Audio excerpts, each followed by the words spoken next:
Hello, my name is Aureo Lustosa Guerios. This was an invitation by Professor Martin Willis, so thank you very much, Martin. It's an honor.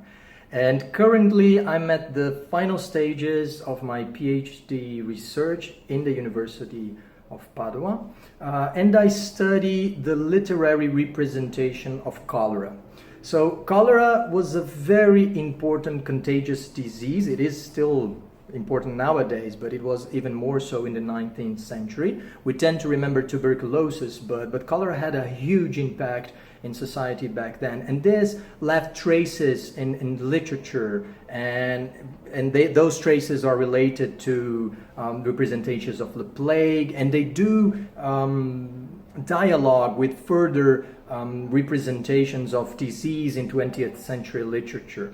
So that's what I'm studying, and in a conversation with Martin, I am struck actually with the parallels between the representation of cholera and that of coronavirus in the discourses that we see in the media and politicians and everything. So Martin invited me to make this video about some of these parallels, and I chose 4 of them. So I would like to start with one concept of immunization, because we talk so much about coronavirus now, but we tend to forget that actually that is the 3rd pandemic we're living through. There is also the HIV pandemic, which started in the 1980s, and there is the 7th cholera pandemic, which started in 1961. So actually we are living now the 5th, 9th year of the 7th cholera pandemic. There were 5 pandemics just in the 1800s, and they circled the globe in successive waves and created much havoc and substantial loss of life.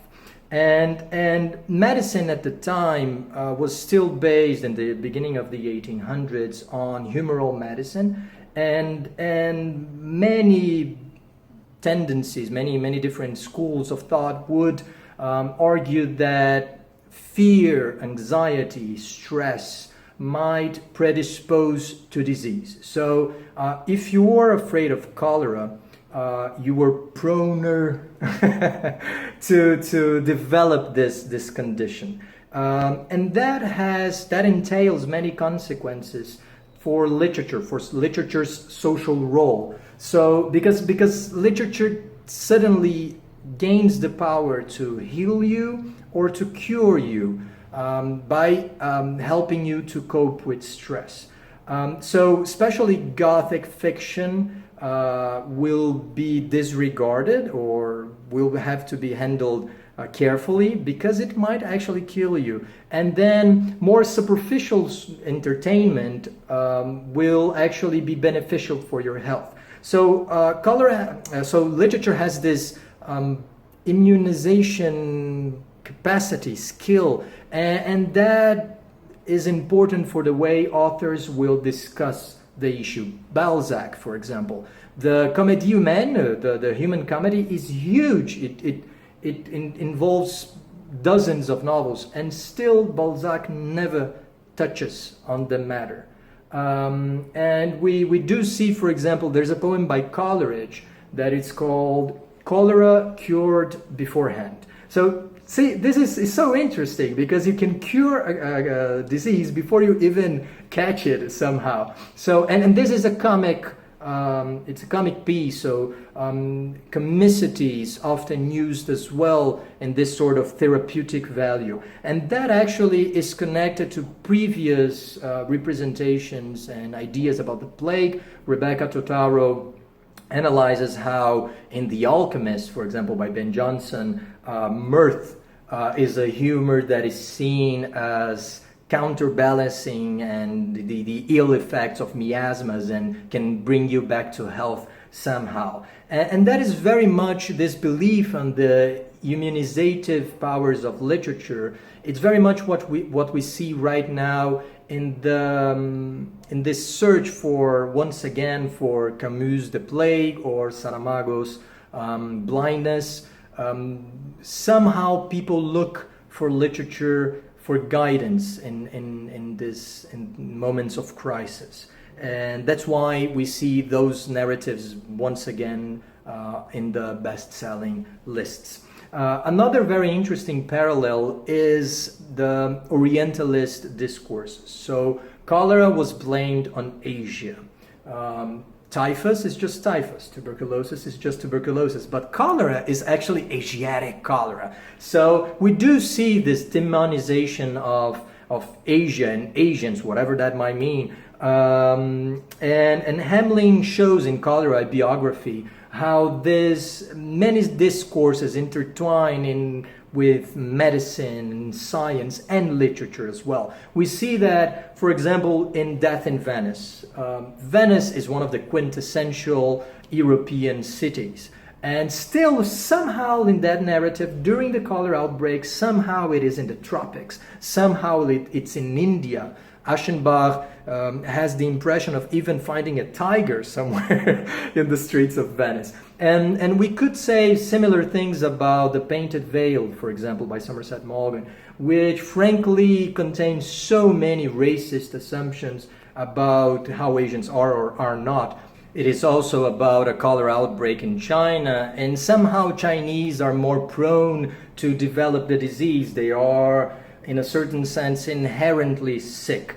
And that is connected with so many discourses by Trump, for example, calling coronavirus the China virus or Kung flu, and etc.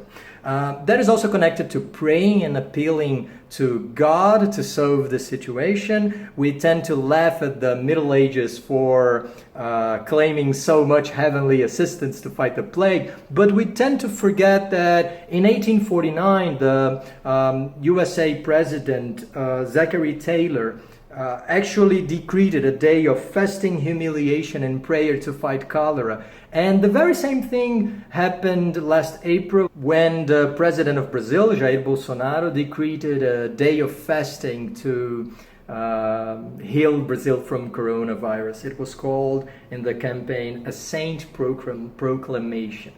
And these ideologies are also connected to phenomena of denial and assertion of new drugs, which was also very prevalent during cholera times. So we have seen the defense of chloroquine once again made unscientifically by Brazilian president, but we also have seen Trump advising people to inject disinfectant. And this type of unscientific claim was also widely made during the 1800s, during the cholera outbreaks. And this suspicion and anti-intellectualism at the time led to repeated and cyclic riots, confrontations between the authorities and marginalized populations. And we do find these in the present as well. There have been some anti-lockdown protests which became riots, but we do find that a lot actually in literature. So especially in the realist and naturalist literature of Italy, for example, Verga, De Roberto, Capuana, Mastriani, even D'Annunzio, which is an author that is connected more to the symbolist and decadent school, actually is sometimes concerned with the matter and with cholera riots. And that is also true about English literature. Harriet Martineau, for example, The Deerbrook, is a novel that represents substantially cholera riots, and the same thing can be said by German poet Heinrich Heine in Paris, or Chateaubriand, and even Gorky actually, which has at least two pieces that tackle this issue in early 20th century Russia. So cholera is very interesting because it somehow connects this theme. It's a phenomenon that is pan-European and connects literary European literature in a certain interesting way, and it's rooted in the plague literature of the Middle Ages and early modern period, and it still resonates right now in the political and mediatic discourses regarding coronavirus. So science has changed so much but curiously, many of our reactions are still the same, and they do transpire in the art and literature we produce. Thank you very much.